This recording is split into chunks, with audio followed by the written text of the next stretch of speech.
The Global Market Roundup by Kalkine Media is brought to you by Ora Banda Mining Limited.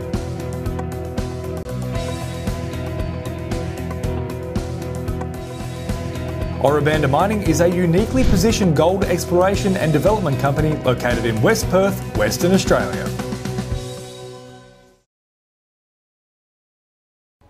Good morning, a warm welcome. This is Sage and thanks for tuning into Kalkine TV. This is the Global Markets Roundup show, proudly brought to you by Ora Banda Mining. Let's dive into some of the key highlights and happenings from yesterday, starting with the US market. And shares were mixed as the Treasuries rose on Wednesday after the US Federal Reserve, as expected, approved plans to begin scaling back its bond buying stimulus program this month and end it by June. MSCI's gauge of stocks across the globe gained 0.14% as investors digested the announcement and taken amid a surge in inflation.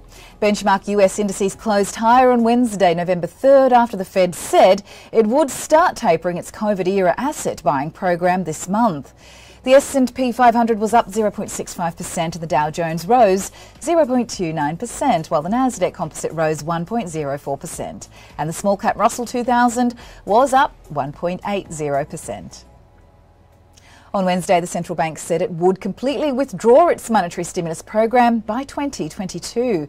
The announcement comes after the end of its two-day meeting on Tuesday. The Fed ruled out an interest rate hike at this stage, reiterating the current high inflation is transitory.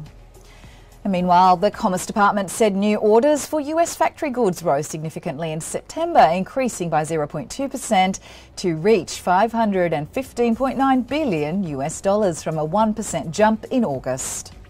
Basic materials and consumer discretionary stocks led gains on the S&P 500 on Wednesday. Utilities and energy stocks were the bottom movers, and 8 of the 11 stock segments of the index stayed in the green.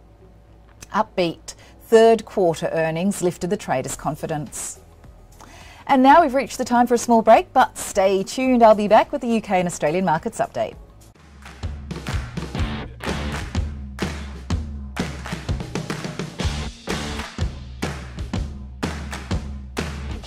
Tune in to get the latest information. Whether it's about market movements or the currency graph, Sectoral coverage or industry news. we cover it all on our news segments. Be on top of the latest news With Kalkine TV.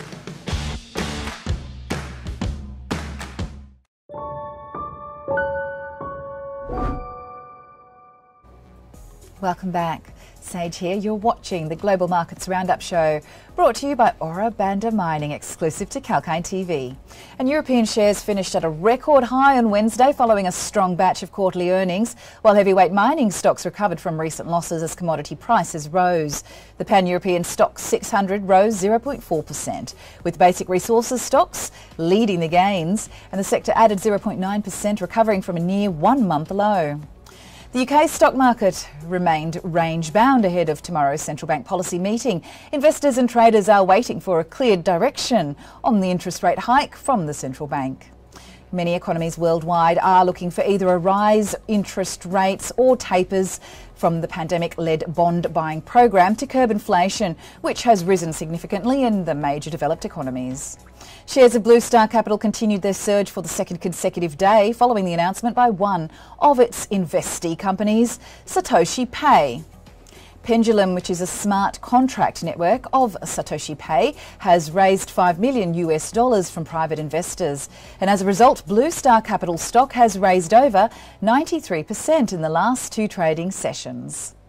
Japanese shares ended lower on Tuesday as investors remained on the sidelines ahead of a pivotal US Federal Reserve meeting that could reveal more about its plans to taper stimulus measures and hike rates. China's stocks closed lower on Wednesday as the market sentiments were dented after Premier Li Keqiang warned of downward pressure in the world's second largest economy, and as new locally transmitted COVID-19 cases spiked to a near three-month high.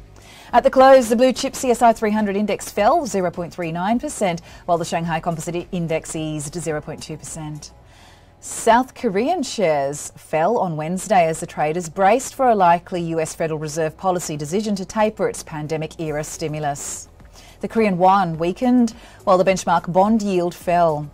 And the benchmark Kospi fell 1.25% to 2,975.71 as of 6:30 a.m. GMT. Australian share market may open higher on Thursday, tracking a robust overnight gains on Wall Street as the US Federal Reserve said it will start trimming its monthly bond purchases in November. However, muted oil prices may pull down domestic energy stocks. And according to the latest SPI futures, the ASX 200 rose 0.9% on Wednesday. Several ASX-listed firms are scheduled to hold their annual general meetings on Thursday, including Credit Corp Group, Ingham's Group, NIB Holdings and Zipco. The dollar index softened after the Fed's statement. It was last down 0.045%. And the Australian and New Zealand dollars were nursing losses on Wednesday after Australia's central bank managed to sound super dovish even as it edged closer to an eventual rate rise. Though strong jobs data offered some support to the Kiwis. And the Aussie dollar was lying back at 74 cents US after sliding 1.2% overnight and away from its recent 4-month top of 75 cents, which is also the 200-day moving average. Oil prices fall. Oil prices have slipped as traders sold oil amid another big rise in the US stockpiles. US crude fell 4.31% while the Brent was down 3.9%. And the gold prices fell after the US Fed showed its intent to start tapering its bond purchases. Spot gold fell 0.9%, and meanwhile the copper prices fell, with 3-month copper on the London Metal Exchange falling 0.6%. Thanks for your company on that report, but that is all for now. Keep watching Kalkine TV for more market updates. Sage signing off.